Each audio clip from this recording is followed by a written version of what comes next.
There is a moment, a very specific, very quiet moment, when you realize the people who were supposed to love you unconditionally had conditions the entire time.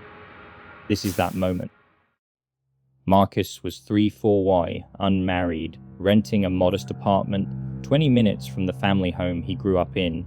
By every measure his family used, he was behind, no wife, no kids, no house, just a steady government job in IT infrastructure. A small savings account had been quietly building for 6 years, and a life his family had decided, without asking him, was not enough at Sunday dinners. The ones he still showed up to every week, because that is what you do. They'd ask about his job the way you ask about traffic, politely, briefly, then move on. His older brother Daniel had a mortgage, a BMW, and a talent for talking loudly about both.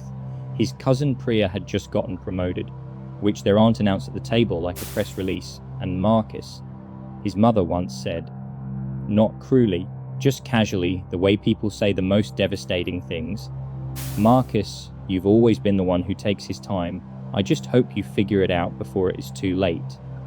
The table laughed softly. Marcus smiled. He was used to it. What they didn't know, what Marcus hadn't told anyone, was that over those 6 quiet years, he had done something his family never gave him credit for. He had paid attention.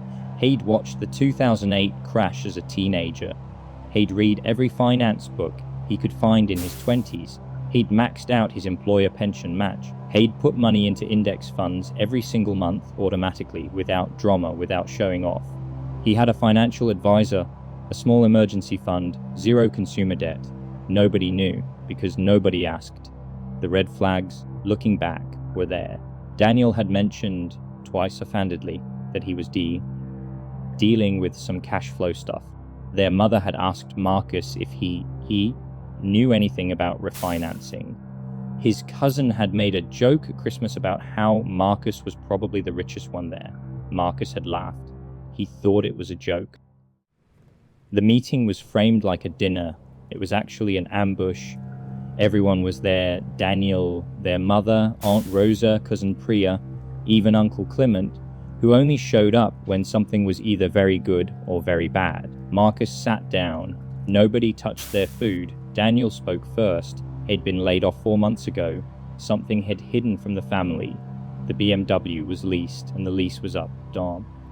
The mortgage was 3 months behind. He needed $40,000, and he needed it fast. Then his mother spoke. We were thinking, Marcus, you've always been responsible with your money, more than you let on, I think. Daniel is family, he needs you. There it was, not, we're sorry we underestimated you. Not, we should have listened. Just, you have something we need now. And Marcus asked the obvious question. What happened to the savings? Or, Daniel looked at the table. There were no savings. There had been lifestyle inflation, credit card debt. A failed side business had never mentioned, and a loan from a friend that had gone sideways. Marcus asked a second question. Why didn't anyone ask me for advice before it got to this point? To silence, his mother said, gently, we didn't think finance was really your thing, sweetheart. There it was again. 6 years of steady, disciplined, invisible work, and to his own family, he was still the one who hadn't figured it out yet. He didn't explode. He didn't cry. He didn't flip the table. He said, I need to think about it. And he went home. What Marcus understood, in a way his family apparently did not, was that $40,000 handed directly to Daniel would be $40,000 gone inside 18 months. No structure, no accountability, no change in behavior. He also understood something else. This was not the moment to be generous out of guilt. This was the moment to decide what kind of man he was going to be. Not for them, but for himself. He called his financial advisor the next morning. Then, he called a lawyer. Not because he wanted to fight, because he wanted to be precise. He laid out what he was willing to do. He would not give Daniel $40,000. He would loan Daniel $20,000 at a formal interest rate, documented by a solicitor with a repayment schedule tied to Daniel's income. If Daniel got back on his feet, Marcus would get paid back. If Daniel didn't, Marcus had legal standing. He would also, and this was the part no one expected, offer to sit with Daniel once a week for 3 months for free and walk him through a basic financial restructuring. Budget, priority debts, benefit applications, the things Marcus had spent years learning quietly. His mother started to say something about it feeling cold, clinical, like a bank. Marcus looked at her and said very calmly, "You spent years telling me I hadn't figured it out. I figured it out. This is what figured out looks like. If you want my help, it comes with structure, because structure is the only thing that's actually going to help him." Daniel stared at the table. Then he nodded. Daniel signed the loan agreement. It wasn't the 40,000 he'd asked for. It was 20, with terms, with a plan, and something strange happened, having a structured plan. Something real, with deadlines and numbers that made sense, gave Daniel something the family dinners never had: accountability without shame. Marcus wasn't judging him, he was just working the problem. By month 2, Daniel had picked up contract work. By month 3, had made his first repayment, small, but real. The family noticed. Of course they did. Aunt Rosa called to say Marcus had really stepped up. His mother said she was proud of him. Priya texted that she hadn't realized how much he knew about finance. Marcus replied to each of them with the same warmth he'd always had, but he noticed something. They weren't apologizing for the years of quiet dismissal, Lou.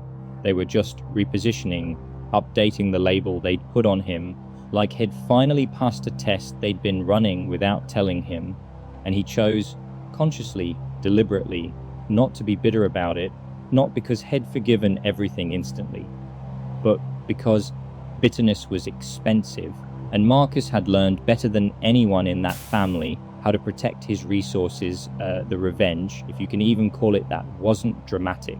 There was no confrontation scene, no speech, no moment where he stood over them and listed every wrong.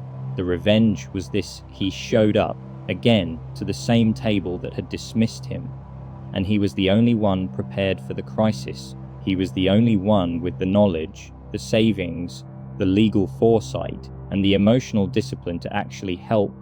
He didn't become a different person, he revealed the person he'd been the whole time. That is the thing nobody tells you about being underestimated by the people closest to you. The work you do in the silence, the reading, the saving, the learning, the holding your tongue at dinner tables.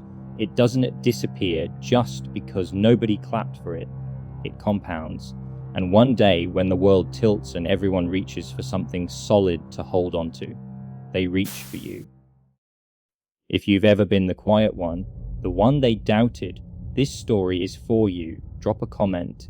Has your family ever underestimated you? And if this hits something real, share it with someone who needs to hear it. Subscribe. We tell these stories every week.